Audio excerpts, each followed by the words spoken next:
Assalamualaikum warahmatullahi wabarakatuh. Di video kali ini saya akan membahas tentang tes diagnostik miskonsepsi yang berbentuk multiple tier.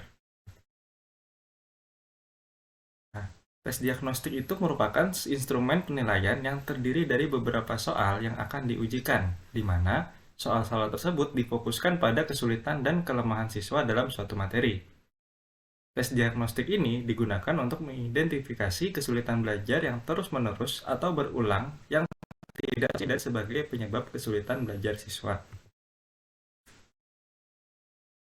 Kemudian, tes diagnostik ini dapat digunakan dalam mendiagnosa atau mengidentifikasi beberapa kesulitan atau masalah yang dihadapi siswa dalam belajar.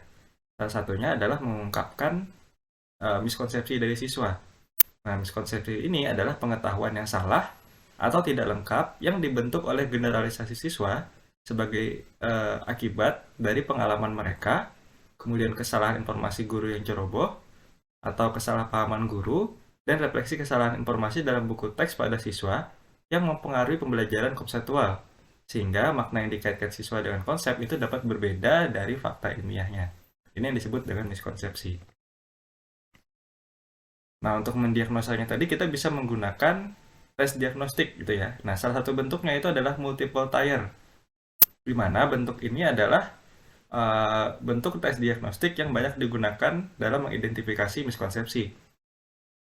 Kemudian tes diagnostik ini berbentuk multiple tier itu adalah instrumen berbentuk penilaian berjenjang dalam mengetahui kelemahan dan kesalahan siswa dalam memahami suatu konsep.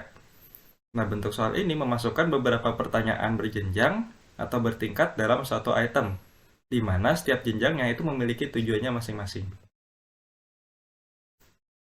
Nah, terdapat 3 bentuk yang kita bahas, yaitu ada 2 tier, 3 tier, dan 4 tier, di mana masing-masingnya ini namanya itu mewakili jumlah jenjang. Misalnya kalau 2 tier itu 2 tingkat atau 2 jenjang, 3 tier itu 3 jenjang, kemudian 4 tier itu 4 jenjang. Nah, untuk 2 tier ini bertujuan untuk mengukur kemampuan siswa dalam menjawab soal yang benar yang terdiri dari beberapa pilihan jawaban. Jadi untuk yang tingkat pertamanya itu adalah berupa kontennya atau soalnya ya. Kemudian untuk yang tingkat kedua itu adalah pilihan alasan. Jadi ada alasannya. Setelah menjawab di tingkat pertama, di tingkat kedua itu ada alasan yang mengacu pada jawaban tingkat pertama. Tujuannya apa? Yaitu untuk mengurangi faktor tebakan siswa karena siswa dituntut untuk memberikan jawaban yang mereka pilih. Seperti itu. Nah, ini adalah contoh dari two tier. Jadi untuk yang di atasnya itu yang tingkat pertama itu adalah pertanyaannya. Dan yang kedua itu adalah reasonnya atau alasan mengapa dia menjawab di di tingkat pertama itu. Ya. Nah, selanjutnya ada three tier. Jadi three tier ini adalah pengembangan dari two tier. Jadi ada tingkat ketiga, gitu ya. Itu adalah kepercayaan diri. Jadi kalau tingkat pertama itu kontennya, tingkat kedua itu adalah alasan mengapa dia menjawab pilihan di tingkat pertama, dan tingkat ketiga ini adalah tingkat kepercayaan diri siswanya terhadap jawaban yang telah dia pilih. Nah, ini ya, kalau misalnya lihat pada slide, pada tingkatan ini siswa ditanya apakah mereka yakin dengan jawaban mereka atas pertanyaan tersebut. Kemudian dalam tes Tritier ini, jika siswa melakukan kesalahan pada setidaknya satu dari tingkat pertama dan kedua, dan menunjukkan bahwa dia mempercayai jawaban pada tingkat ketiga, maka siswa tersebut bisa dianggap memiliki miskonsepsi. Seperti itu.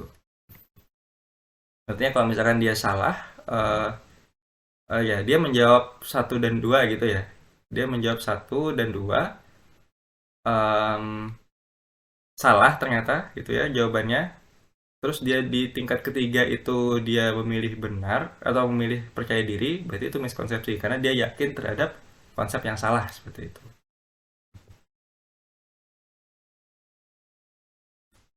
Kemudian ada three tier. Um, ini contohnya tadi ya. Itu ada 3 poin. Yang pertama itu kontennya. Kemudian yang kedua itu adalah um, alasannya. Yang ketiga itu adalah tingkat keyakinan. Maksudnya keyakinannya. Yakin atau tidak yakin seperti itu. Kemudian yang terakhir adalah four tier. Jadi di four tier ini um, pengembangan lagi dari three tier ya. Jadi masih sama. Kalau tingkat pertama itu kontennya, tingkat kedua itu kepercayaan terhadap jawaban yang dia uh, ajukan atau dia pilih di tingkat pertama gitu ya. Nah, di tingkat ketiga itu adalah alasannya. Jadi berbeda di sini ya. Jadi yang tingkat ketiga tingkat pertama tadi kontennya atau pertanyaannya, tingkat kedua itu adalah tingkat kepercayaan terhadap jawaban yang di tingkat pertama. Nah, untuk yang alasan itu digeser ke tingkat ketiga. Jadi di tingkat ketiganya itu menulis alasannya atau memilih alasannya. Nah, di tingkat keempat tambahannya ini adalah tingkat kepercayaan terhadap alasan di tingkat ketiga. Seperti itu. Nah, jadi tingkat keempat ini adalah tingkat kepercayaan yang mempertanyakan apakah responden percaya diri dengan tanggapan terhadap tingkat ketiga. Seperti itu. Kemudian tes yang keempat tingkat ini atau Fortayer itu lebih kuat dalam mengukur kepercayaan pada konten dan tingkat alasan. Karena kekuatan ini, tes diagnostik Fortayer ini digunakan sebagai alat ukur untuk menentukan miskonsepsi. Nah, ini adalah contohnya. Jadi yang pertama itu adalah pertanyaannya atau pertanyaan tentang kontennya atau konsepnya. Kemudian yang kedua tentang seberapa yakinkah terhadap jawaban pada tingkat pertama. Kemudian yang ketiga itu adalah alasan mengapa dia memilih pilihan jawaban yang di tingkat pertama. Kemudian yang keempat itu seberapa yakin terhadap alasan tersebut. Nah, ini merupakan penelitian yang berkaitan dengan penggunaan dari tes diagnostik yang ini ya, yang multiple tier tadi ya. Jadi tentang development of a diagnostic assessment test to evaluate science misconceptions in terms of school grades, a RAS measurement approach.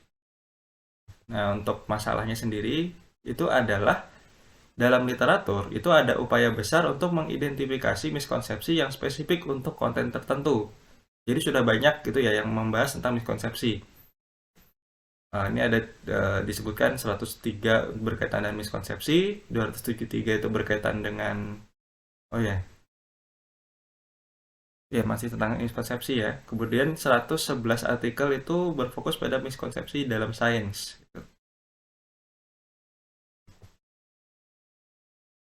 Nah, untuk permasalahannya ini, penelitian sebelumnya itu hanya berfokus pada identifikasi miskonsepsi siswa dalam satu konsep sains saja. Misalkan pemanasan global aja atau optik aja gitu ya.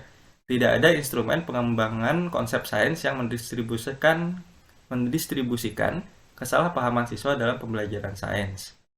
Nah, jadi pada asesmen yang sebelumnya juga itu banyak menggunakan teori tes klasik atau CTT, di mana CTT ini memiliki banyak kekurangan. Salah satunya itu berpusat pada kelompok sehingga tidak dapat menjelaskan pengukuran responden individu secara lebih spesifik.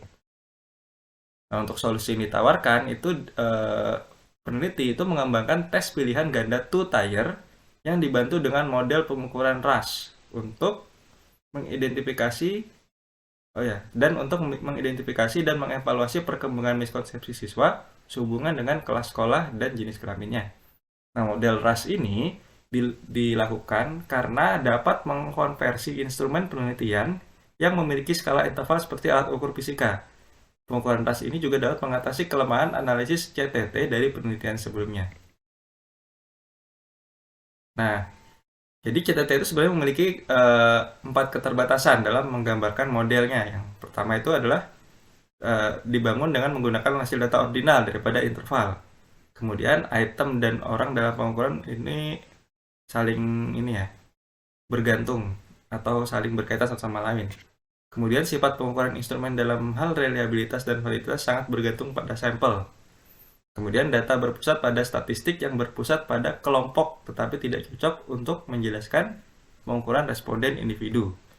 Nah, oleh karena itu peneliti itu menggunakan two-tier dengan pengukuran RAS sebagai solusi terhadap kekurangan di CTT. Jadi dalam RAS ini menjelaskan tingkat kesulitan suatu item secara akurat dan tepat, kemudian mendeteksi kesesuaian dan interaksi item dan orang. Kemudian mengidentifikasi outlier, mendeteksi bias item yang berguna untuk mendeskripsikan dan mengidentifikasi konsepsi siswa dalam sains dalam penelitian ini. Artinya bisa lebih spesifik ke dalam tiap-tiap individu gitu. Miskonsepsinya, analisisnya seperti itu ya.